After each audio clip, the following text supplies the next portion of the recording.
Hey bien, cette toute nouvelle vidéo intitulée La flamme jumelle est un miroir parental en puissance. Alors dans cette vidéo, bien évidemment on va parler de ça, et c'est ce qui est constaté donc chez notamment les chasers depuis donc des années. On va se rendre compte que la première explication évidemment c'est spirituel, etc., etc. Mais comme je dis souvent, on part très vite dans le spirituel pour justement ne pas regarder vraiment ce qu'il y a sous l'escalier, donc ce qui est là devant nous en fait, hein. Il suffit juste d'ouvrir la porte pour se rendre compte un petit peu de ce qu'il y a. Et quand on prend le temps avec les chasers d'aller regarder un petit peu ce qui s'est passé dans l'enfance, les dynamiques avec le père, la mère, ou en tout cas les personnes euh, qui ont pris soin de nous quand on était petits, donc on commence à décortiquer en fait tout ça, toutes ces dynamiques relationnelles, tous les schémas répétitifs, les cycles, etc. En fait, on va se rendre compte que, alors je la fais en mode très blanc, très noir, c'est le 2 en 1 dans une seule personne, le runner. Donc du coup, forcément, quand tu rencontres cette personne la première fois, que tu as ce clic, ce sentiment d'évidence, etc., en fait, c'est pas que tu reconnais la personne en elle-même, c'est que tu reconnais des schémas familiers. En fait, c'est plutôt ton inconscient reconnaît chez l'autre des schémas familiers et il te signifie le jackpot avec un sentiment d'évidence, de connexion, etc. Et évidemment, il y a toujours les fans de la spiritualité qui vont dire oui, mais bon, j'ai des flashs de vie passée. Peut-être si tu veux, en partant du principe que ce que tu penses et ressens est vraiment vrai, puisque tu peux pas le vérifier. Ce que tu penses et ce que ce que tu ressens est vrai, puisque tu le penses et tu le ressens, mais est-ce que c'est vraiment une vision d'une vie passée? T'as envie d'y croire ou pas. Mais ça change pas le schmilblick, en fait. Parce que quand bien même ça serait, parce que moi je suis pas fermé à ça, hein, mais je dis juste que ça sert à rien pour travailler sur soi, tu vois. Ça n'a aucun intérêt, en fait. Par contre, le seul intérêt que ça a, c'est pour ne pas travailler sur soi, puisque du coup, on va partir dans l'imaginaire et tout. Ouais, alors j'ai rencontré au XIIIe siècle, après en moins 1400 et tout. Ouais, c'est cool. Et sinon, t'arrêtes quand de courir derrière ton runner, quoi. Parce qu'en fait, le vrai game, il est là. Il est pas de savoir si l'autre, tu l'as quand même... Si vraiment l'autre, en fait, tu passes ta vie... tes vies dans cette fameuse quête éternelle à la rencontrer au cours de l'incarnation. J'ai même envie de dire, si c'est le cas, le chaser comprend vite, mais il faut l'expliquer longtemps, hein. Donc à un moment donné, il faut juste revenir à quelque chose de très simple, c'est-à-dire, je suis ici maintenant. Si je pars d'aussi loin que je me souvienne, c'est-à-dire dans ma mémoire, donc relation parentale jusqu'à maintenant, eh bien, qu'est-ce que je peux mettre sur la table? Qu'est-ce que je peux découvrir en termes de schémas, de cycles, de situations négatives qui se sont répétées? Bref, et donc du coup, quel impact ça aurait eu sur mon mental ego, sur ma façon de penser? Bref, on pourrait dire comment ça a imprimé mon circuit. Et ça, justement, c'est ça qui est intéressant, c'est quand on fait ça avec les chasers, on va se rendre compte d'un cycle que les chasers ont tous, alors à différents degrés et tout. Alors je vais te donner un exemple d'une cliente qui dit: j'attire parfois dans ma vie des gens qui sont froids, distants et peu affectueux. Je veux qu'ils soient doux, sincères, présents, afin que je puisse me sentir aimé et avoir de la compagnie. Et je m'empêche parfois d'obtenir cela en m'isolant dans mon coin. Donc ça, c'est un exemple précis d'une personne, mais l'armature de ce schéma, c'est ça. J'attire des gens A. Je veux qu'ils soient B, afin que j'obtienne C. Sinon, il y a une conséquence négative, D. On peut aussi le reformuler autrement. Je fais face à des gens qui ne correspondent pas à mes attentes, donc les gens de type A. Au lieu de me barrer et de trouver des personnes qui correspondent à mes attentes, je vais essayer de les aider, de les changer, de les modifier, de leur faire comprendre des choses afin qu'ils deviennent B. Et du coup, moi, ça me permettra d'obtenir C. Et du coup, si ce que je fais, ça marche pas, du coup, isolement, ou mauvaise estime de soi, ou je me sens pas assez, etc., etc., etc. Donc, l'armature, et je t'invite vraiment à l'écrire sur ta feuille, de ce schéma-là qu'on retrouve, alors c'est pas un truc spécial chaser, il y a plein de gens qui vont avoir ces schémas-là. Alors l'avoir un chouïa, c'est pas grave. Le problème, c'est que cette chaser c'est un peu l'armature du chaser, quoi. C'est: j'attire des gens de type A, je veux qu'ils soient B, afin que je puisse obtenir C. Et si donc tout ce que je fais ça marche pas, du coup, conséquence négative, D. Alors du coup, justement, pourquoi le récit flamme jumelle, et donc ce que tu vis, ce que tu considères comme flamme jumelle, est un miroir de la relation parentale? Tout simplement parce qu'il faut revenir un petit peu dans le passé. Donc c'est là où il faut un peu décortiquer la chose. Quand l'enfant il arrive donc au sein de la famille, il arrive déjà, ça c'est l'étape 1, et on est tous comme ça, à différents degrés, avec un certain nombre d'attentes, on pourrait dire naturelles. Tu vois, on s'attend à ce que, par exemple, quand tu as besoin d'affection, tu vas voir papa-maman, ça te paraît normal que papa-maman t'en donne, etc. Tu vois, comme par exemple, quand tu es petit et que tu as un chien ou un chat et que tu as envie de le caresser, tu t'attends pas à ce qu'il te morde la main, tu vois. Tu t'attends à pouvoir le caresser et passer un bon moment avec pardon. Donc, quand tu es gamin, tu arrives avec un certain nombre d'attentes naturelles et des besoins naturels. Mais en même temps, on dépend des parents pour combler nos besoins psycho-émotionnels, corporels et aussi matériels. Donc le toit, etc., avoir des habits et ainsi de suite. Mais on arrive aussi dans un cadre qui est rigide, dans une certaine mesure. Alors ça, évidemment, je dis dans une certaine mesure, parce que voilà, chacun remet l'exhumé de son village, mais c'est pas toi, quand t'as 4 ans, qui va expliquer aux parents comment t'éduquer, tu vois. Enfin, tu peux essayer, mais en général, ça marche pas trop. Mais le cadre, il est rigide, en gros, quoi. Ok ? Donc ça, c'est super important de le comprendre, parce que si je te fais le parallèle avec le récit Flamme Jumelle, on te raconte la même chose. La source a décidé que pour toi, tu devais vivre ça et ça. Et un contrat karmique, et le contrat karmique, tu ne le changes pas. La source a signé un contrat avec toi et ton runner, et c'est comme ça. Et tu peux pas casser le contrat parce que la source, elle n'est pas d'accord. Et la source a décidé que il se jouerait ce type de jeu sur plusieurs incarnations, que tu sois d'accord ou pas. Quand t'es gamin, si on te dit de mettre la fourchette à gauche et pas à droite, non, tu la mets à gauche parce que c'est comme ça, on a décidé pour toi, et c'est à toi de te modeler, du coup, au cadre, en fait. Ce qui est en soi ni bien ni mal si on est dans un cadre familial sain, tu vois. Sauf qu'en général, c'est pas trop ce qui va se passer avec le chaser. Justement, si on prend par exemple l'exemple de Juliette, par exemple, Juliette, imaginons à un moment donné, elle va avoir une attente normale, en fait, de dire tiens, j'ai envie d'un câlin avec maman, donc je vais voir maman et je vais jumper, youhou, je vais aller dans ses bras. Et là, la mère elle lui met un gros vent, quoi, avec un regard désapprobateur. Du coup, Juliette, qui arrive avec son attente de base, donc j'ai besoin de câlin, donc je vais voir maman, quoi. Il y a ce qu'elle attend et puis il y a ce qu'elle reçoit. Donc il peut y avoir un fossé plus ou moins grand, ça en fonction de chacun et de son passé, mais avec la répétition, qu'est-ce qui va se passer pour Juliette ? L'inconscient, lui, le mental ego, il enregistre tout ce que tu vis, il capture, il fait des screenshots, on pourrait dire ça comme ça, donc ça va se répéter un certain nombre de fois, et donc quand Juliette arrive pour avoir des câlins et puis du coup elle en a pas, automatiquement, et c'est pareil pour toi aujourd'hui maintenant, t'as forcément, donc t'arrives avec ton attente, et puis regard glacial de la mère et désapprobateur, toi tu comprends pas forcément pourquoi, puisque toi tu y allais en mode oui, je veux un câlin, je veux en avoir un, et donc il faut trouver une raison à ça. Donc en une fraction de seconde, le mental ego il va créer une raison. Je suis pas bien, je suis pas. Alors peut-être pas la première fois ou deux, mais avec la répétition, au bout d'un moment, il va commencer à dire ouais bon, en fait c'est moi qui suis pas conforme. En fait c'est ma faute, j'arrive pas au bon moment. Ou ceci cela. Pour peu que la mère dise non mais en plus tu veux un câlin, mais t'as pas eu de bonne note à l'école, boum, va s'enregistrer le j'ai pas de câlin parce que j'ai pas eu de bonne note à l'école. Donc du coup, ce qui va se passer aussi, c'est que le subconscient, mental ego, etc., il va essayer de trouver ce qu'on appelle des mécanismes de survie, c'est-à-dire comment je navigue dans ces eaux-là, en fait. Comment je fais pour combler mes attentes, sachant que le cadre est comme il est. Et donc, du coup, on se retrouve quoi avec Juliette ? D'un côté, elle a ses attentes naturelles. De l'autre côté, il va y avoir la réalité répétitive. Donc là, on va dire, elle se fait rejeter plein de fois de la part d'une mère qui n'est pas spécialement affectueuse, et qui n'est pas spécialement, on va dire, proche de l'envie de combler les besoins de sa fille, quoi. De l'autre, on va avoir les commentaires, les décisions et les critiques du propre mental ego de Juliette face à ses rejets. Et de l'autre côté, on va avoir aussi finalement les solutions et stratégies mises en place donc par l'ego mental pour naviguer au travers de ce cadre. Et donc du coup, Juliette, par exemple, elle va se dire ok, je vais bien travailler à l'école pour avoir des bonnes notes, du coup maman sera contente et donc du coup j'aurai plus que ce que je veux. Donc l'enfant, entre guillemets, va tout tenter pour essayer de combler ses besoins auprès de ses parents, et donc il va tenter de s'adapter et essayer de faire valoir ses droits.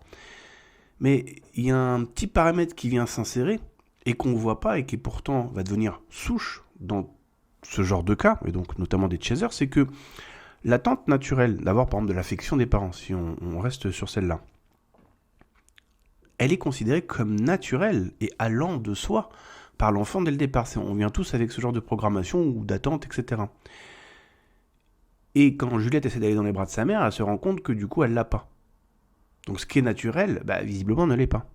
Et maintenant, il va falloir travailler, soit parce que c'est autoproduit par le subconscient, comme solution donc de Juliette, dire bon bah du coup je vais avoir des bonnes notes pour essayer de la rendre heureuse, donc du coup moi j'aurai enfin ce que je veux, ou alors c'est carrément suggéré par la mère qui dit oh tu veux des câlins et tout, mais t'as vu tes notes à l'école? Donc du coup forcément là l'enfant va se dire ok, pas de bonnes notes, pas de câlin, bonne note égale câlin. Mais donc du coup ça veut dire quoi ça? Et c'est là où ça devient super subtil. C'est que quelque chose qui est une attente naturelle qui devrait aller de soi, maintenant va falloir travailler très dur pour l'obtenir. Ce qui veut dire que l'enfant qui arrive au monde avec c'est normal d'avoir de l'attention ou de l'affection des parents, je ne mérite même pas le normal, le naturel. Et donc pour avoir ce qui moi me paraît naturel, en fait, faut que je travaille. Et donc du coup on se retrouve avec la programmation du chaser, ce qu'on appelle Bob le constructeur, c'est-à-dire ou les 12 travaux d'Hercule, c'est-à-dire en fait ce qui est normalement normal quoi, il va falloir que je travaille très très dur pour l'obtenir. Et là commence dès l'enfance en fait une sorte de dissociation, pas dissociation mais dissonance entre finalement ta croyance innée de oui c'est normal, je veux de l'affection, je vais voir papa maman quoi, logique, avec du coup la crêpe qui s'est retournée, c'est-à-dire je ne mérite même pas en fait d'avoir les bases en fait. Il faut que je prouve ma valeur pour mériter d'avoir ce que moi je considère comme étant la base. Et donc ça crée le I am not enough, tel que je suis, je ne suis pas assez.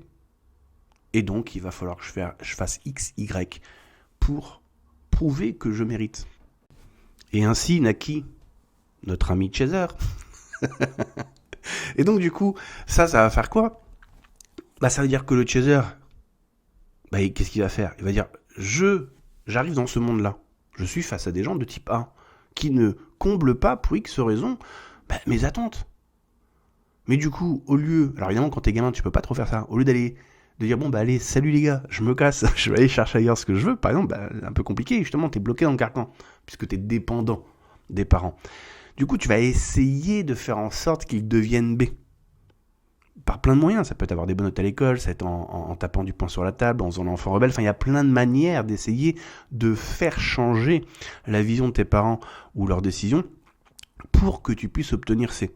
Et donc du coup, si tu n'arrives pas à obtenir C, du coup, il va y avoir une conséquence négative. Alors très souvent, on va retrouver chez la part du chaser l'isolement, mais qui dit isolement dit le jour où tu trouves quelqu'un qui comble tes attentes, dit chaser en puissance, activé, mission divine assurée. Allez, c'est parti. Alors que tu peux vivre 10 ans comme ça, en mode isolé, en disant « Mais moi, je comprends pas, j'étais très bien toute ma vie tout seul, ou toute seule, etc. » Et puis avec l'autre, là, tout s'enflamme. Oui, parce que là, maintenant, on se réveille.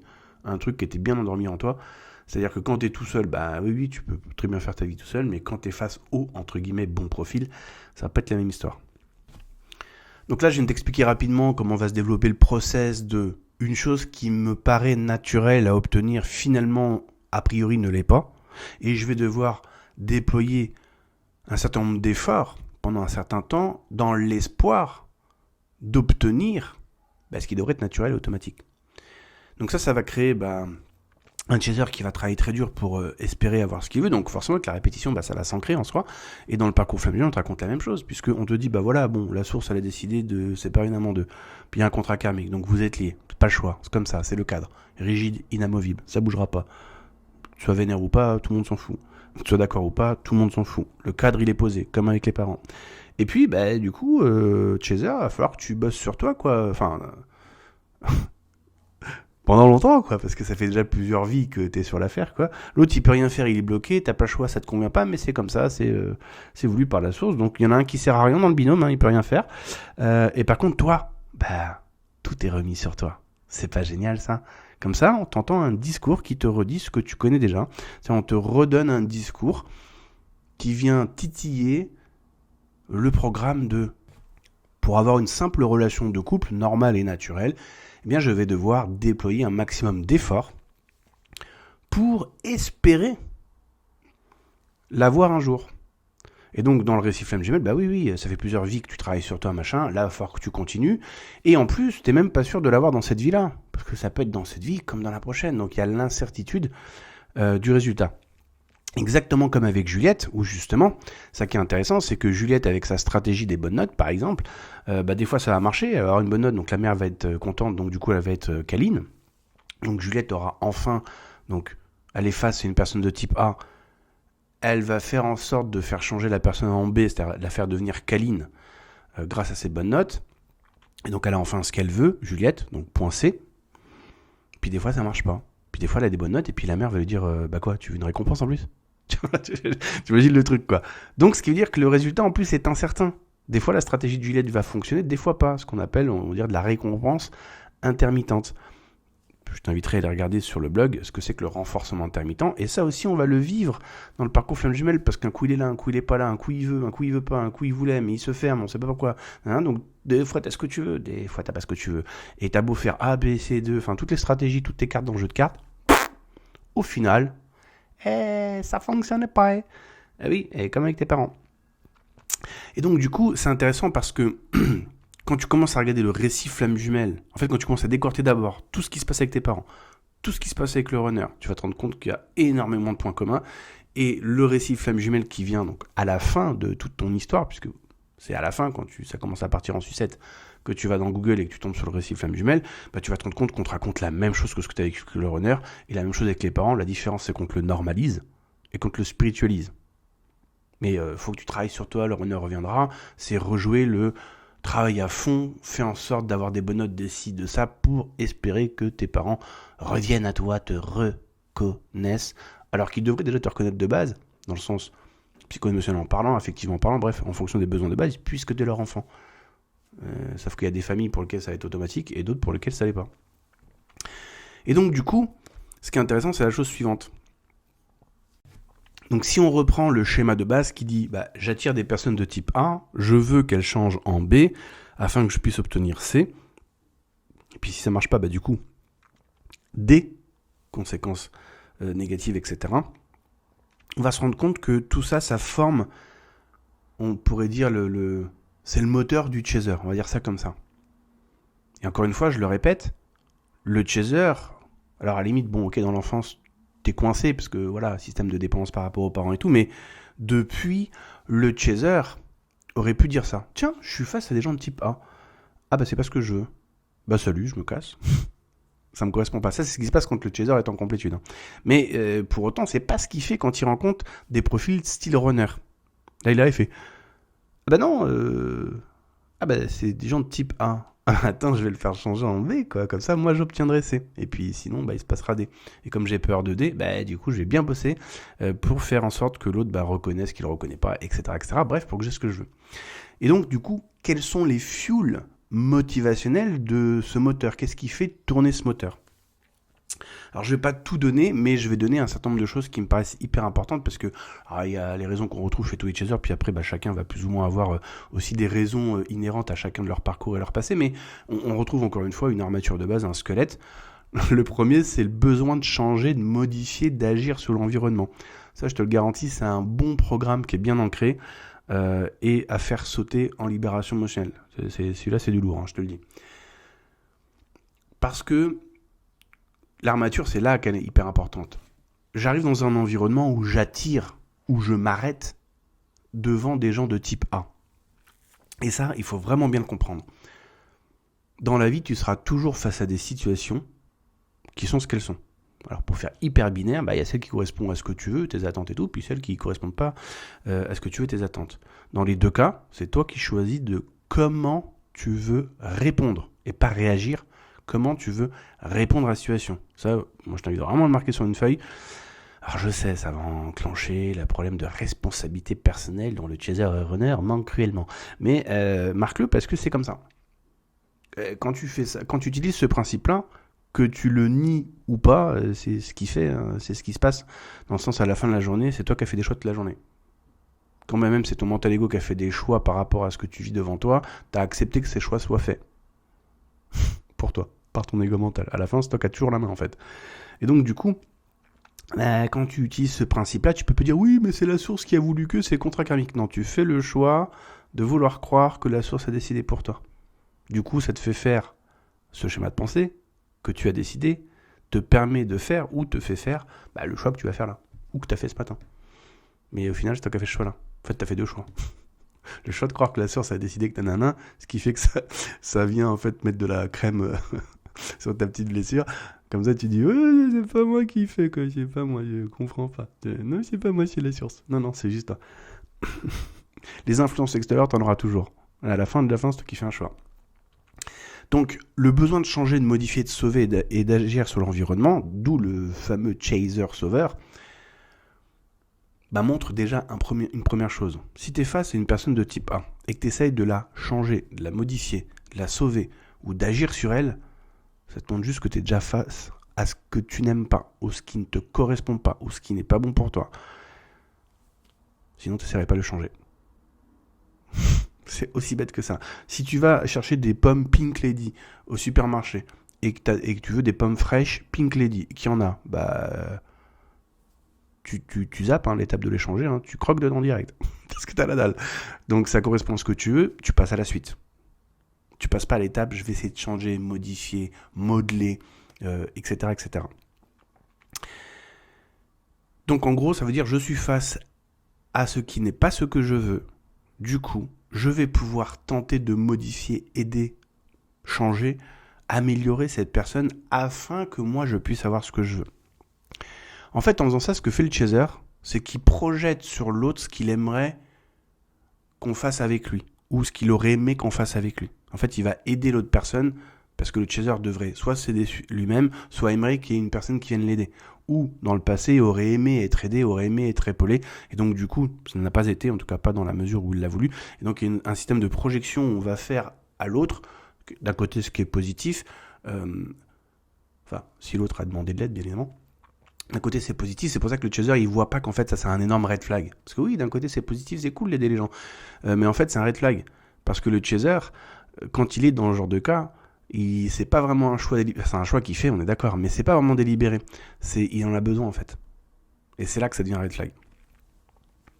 Donc du coup le chaser il va se retrouver en posture de chaser-sauveur, sacrificiel. Il obtient pas ce qu'il veut, il devient prisonnier de son cycle, parce qu'en fait il tente de gagner un combat du passé et qu'il n'a pas gagné. Et c'est pour ça que tant qu'il est dans ce rôle de chaser-sauveur sacrificiel, parce qu'il n'est pas tout le temps sacrificiel, mais il va être chaser-sauveur et puis des fois chaser-sauveur sacrificiel, il est dans le besoin, parce que mu par un programme de l'ego mental, de s'arrêter sur une personne avec qui il va pouvoir jouer ce rôle. Un chaser non guéri, il joue plus ces rôles-là. Ils sont fous en fait. Après, si une personne vient te demander de l'aide et qu'elle veut de l'aide, tu peux l'aider. Mais t'as plus besoin. Et quand tu tombes sur des profils runners, tu t'y arrêtes plus. Parce que ça ne t'intéresse plus. Ensuite, on a un deuxième fuel motivationnel. Attention, celui-là va faire mal. C'est le besoin d'avoir raison. Combien de fois en coaching, j'ai eu des chasers qui me disent « Je peux pas admettre que je me sois trompé sur cette relation. » Et en fait, ce mécanisme, il est normal parce que j'attire des gens de type A. Je veux les changer en B afin que je puisse obtenir C. Sinon, conséquence négative D. On va dire que c'est un cycle, un schéma. Le chaser, aussi long qu'il a appris ce schéma dans l'enfance en fait. Donc il va falloir nourrir ce schéma, il va falloir vivre ce schéma. Donc, forcément, ça va créer la persistance à vouloir, à être en face des gens de type A et vouloir les changer en B afin d'obtenir C. C'est le schéma. Donc, tu es persuadé que la personne qui est en face de toi, c'est la bonne. Pourquoi tu es persuadé que c'est la bonne ? Parce que ça enclenche l'étape d'après. Du coup, je vais devoir la modifier. Et du coup, j'aurai ce que je veux. Donc, je suis face au runner. Alors, au début, ça se passe bien, mais après, ça part en sucette. Donc, ça, c'est la personne de type A. C'est-à-dire que, oui, ça avait l'air d'être bien. C'est comme les parents. Ça a l'air d'être les personnes qui vont combler mes besoins émotionnels, mais je me rends compte que non. Le runner, on a eu la lune de miel, mais ça part en sucette.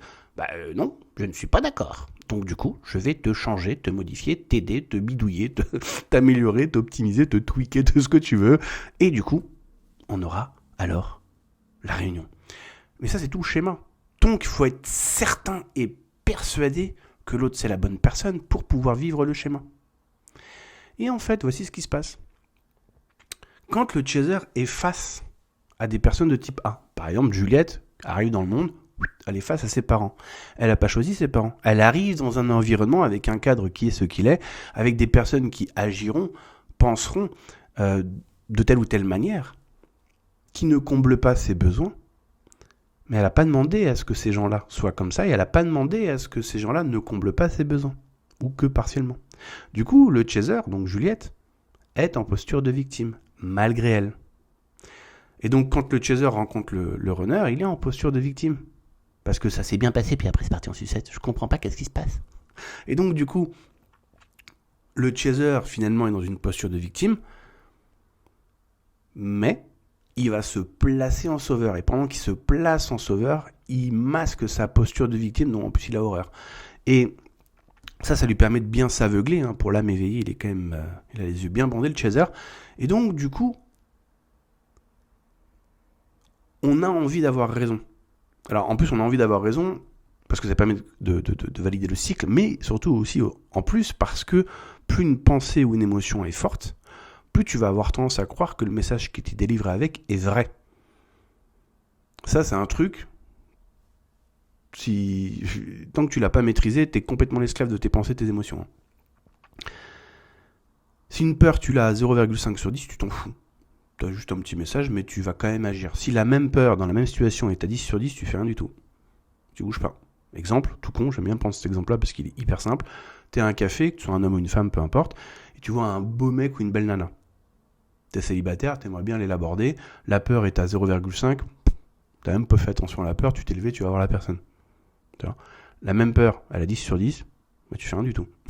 Tu restes le cul sur ta chaise, le gars ou la nana se casse, et toi tu vas commencer à rentrer dans la limérance et tout. Ah mais si j'avais fait ci, il y avait fait ça, et nanani, et nanana, et nanana, puis après il va y avoir de la culpabilité, de la rage, de la colère, parce que t'aurais pu mais t'as pas fait, bref. Et il s'enclenche tout un tas de mécanismes qui vont complètement augmenter ton estime de toi. Mais en fait c'est une question de peur. Et pourquoi ? Parce qu'à ce moment-là, la peur te met une gifle à 10 sur 10, donc l'impact intérieur, donc plus la peur est élevée, plus tu vas avoir tendance à croire que le message qui t'est délivré avec la peur est vrai, c'est-à-dire « Ah, mais l'autre et tout, il va me dire non devant tout le monde, je vais me taper la honte et tout. » Bah donc c'est plus safe de rien faire, quoi. Mais pourquoi ? Parce que tu crois à une pensée qui est autoproduite par l'ego mental. Et tu ne sais pas si c'est vrai que le mec va te rejeter, tu ne sais pas si tu vas te taper la honte devant tout le monde, parce que pour le savoir, il faudrait tenter l'affaire.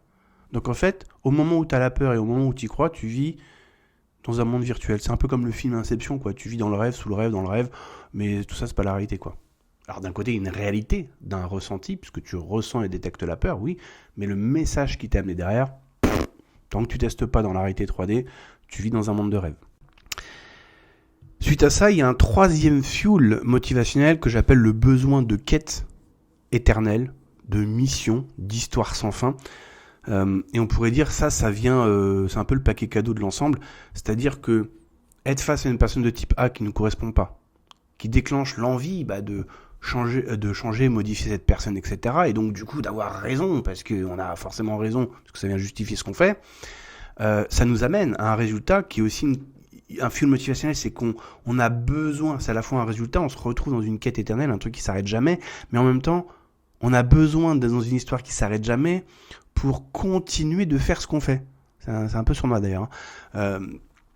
Et donc du coup, quoi de mieux que de faire face ? Parce que quand tu regardes Juliette quand elle était gamine, elle a essayé de faire changer ses parents, peut-être pendant des années, 5 ans, 10 ans, 15 ans, 20 ans, peut-être même à l'âge qu'elle a maintenant, 40 ans, elle essaye encore une fois de faire comprendre des trucs à ses parents, alors que ça fait 40 ans que ça marche pas, tu vois. Donc elle est dans une quête sans fin, en fait. Alors certainement moins qu'avant, parce qu'avec le temps, on finit par comprendre que la clé de la Mercedes rentre pas dans la porte de la maison, mais ça peut durer très longtemps. En général, c'est vraiment de l'enfance jusqu'à, on va dire, au moins l'adolescence, 25 ans, on va dire ça comme ça, que là, on était le plus actif, puis après, on commence à lâcher l'affaire. Bon, après, chacun va être différent, tu remets l'église au milieu de ton village, mais tu vois l'idée. Et donc, du coup,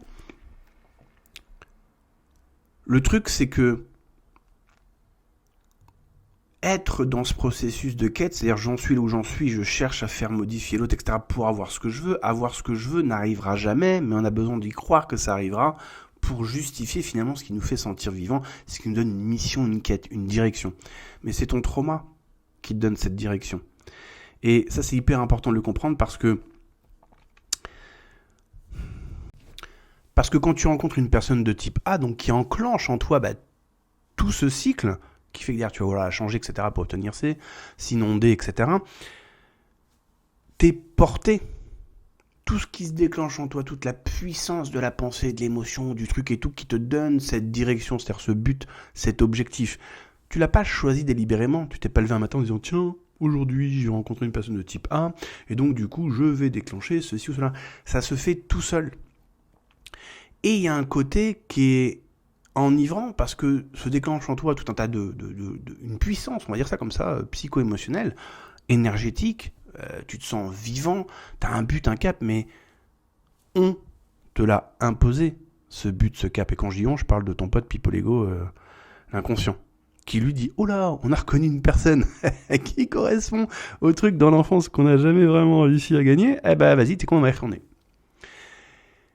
Et du coup, il y a un côté où on est bercé, piloté, magnétisé par ce type de ressenti. Et c'est ça, le but du travail sur soi, c'est de se rendre compte que tout ça, ça se déclenche hors de notre volonté consciente, mais c'est là. Nous, on va dire, ok, c'est bon, on y va, on est d'accord, on va faire un choix dessus.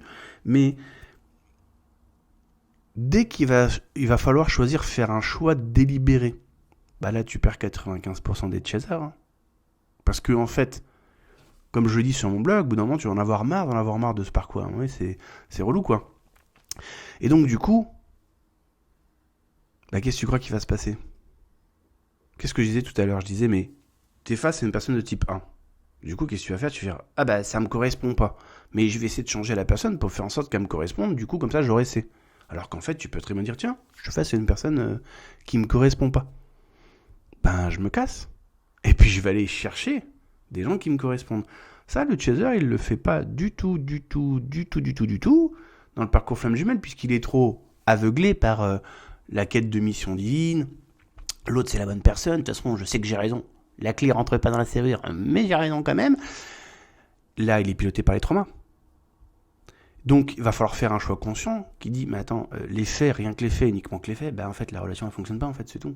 Que la personne a fait du gaslighting, du ghosting, du renversement du rôle, du ci, du ça, du là, du fa, du ré, du do, quoi.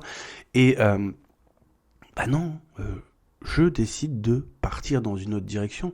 Je décide de m'associer à des gens qui reconnaissent ma valeur, mais pour que je choisisse moi-même d'aller vers des gens qui reconnaissent ma valeur, ce qui veut dire qu'en amont, je me suis déjà reconnu. Et le problème de base de tout ça, je le répète parce que c'est hyper important. On va dire, c'est vraiment, tu vois, c'est le sous-sol -1, c'est les fondations d'un immeuble, quoi, si tu veux. C'est, quand j'étais gamin, j'arrive avec des attentes qui me paraissent naturelles, automatiques. C'est normal de recevoir ces choses-là. Je me rends compte que non, et qu'il va falloir que je fasse du troc. J'échange du temps, de l'énergie, des efforts par rapport, donc du coup, aux parents, pour obtenir ces choses naturelles. En l'occurrence, ici, de l'affection, de l'attention, de la reconnaissance et tout. Et donc, ça crée ça une code, le tel que je suis, je ne suis pas assez. Je ne suis pas conforme tel que je suis. Tant qu'il faut que je fasse XY pour avoir ce que je veux. Et donc, du coup, tant que tu te crois flamme jumelle, tant que tu choisis d'adhérer au récit flamme jumelle, ce que tu fais sans t'en rendre compte, c'est je continue de nourrir, j'ai besoin de l'autre pour être complet, parce que je me considère tel que je suis, incomplet, insignifiant, inexistant. Et d'ailleurs, la preuve en est, tous ces ressentis magnifiques que je ressens en moi me font sentir vivant. Oui, ça s'appelle des traumas qui s'activent, mais ce qui est intéressant, c'est que tu es déjà vivant, que tu es déjà complet, mais que tu n'arrives pas à le voir. Et il est là le vrai travail sur ça. Et c'est pour ça que quand tu adhères au truc flamme jumelle, tu loupes la cible avec ton sniper, parce que comme un héroïnomane qui va te dire attends, quand je prends un shoot, je me sens super high, c'est un truc de fou, je me sens invincible et tout. Oui, non, on est d'accord. Mais c'est parce que tu prends un shoot. Mais quand tu prends un, tu te sens comment ? Je me sens une merde. Et il est là le problème. Donc il va falloir faire un travail sur soi, d'abord de sevrage et puis après, aller dans la psycho-émotionnelle pour voir pourquoi tu prêtes autant de crédit et autant d'attention à des pensées qui te font croire que t'es moins que rien, ou que t'es pas assez, ou comme ceci, t'es pas conforme, ou que t'es incomplet. Parce que la pensée, elle monte en toi, ou que le ressenti soit là. Certes, c'est lent. Mais le refouler, ou t'y attacher, ça c'est ton choix. Et c'est ça tout le but de la libération émotionnelle, c'est commencer à faire remonter tout ce qu'il y a à faire remonter, et être dans un état d'observation, de neutralité, de ce qui remonte, de laisser le trauma s'activer pour qu'il puisse se dissoudre, et avec la répétition, se dissoudre complètement. Du coup, je t'invite à aller sur le blog. Tu peux aller lire l'article, donc, Flamme jumelle, une relation parentale en miroir. Et puis, si t'es pas encore venu pendant qu'on l'observe, donc en toute neutralité, ce qui permet, on va dire, à l'eau dans le tuyau de passer et de ne plus être bouchée, donc de plus être maintenue en nous. Ce qui fait que avec la répétition, ça libère de l'énergie, des schémas de pensée, on commence à y voir plus clair, et donc petit à petit, là on commence vraiment finalement à s'éveiller, puisqu'on est dans l'observation de ce qui est en nous, de nos schémas de pensée, et on autorise et on permet sa dissolution. Donc je t'invite à aller sur le blog, dans la description il y a un lien vers le blog, donc tu peux lire l'article, j'ai mis un peu plus de détails donc sur l'article sur Flamme Jumelle, un miroir parental en puissance, et puis tu peux prendre aussi un rendez-vous donc en déprogrammation mentale pour démarrer donc ton travail sur toi, sur la déprogrammation des traumas. Belle journée.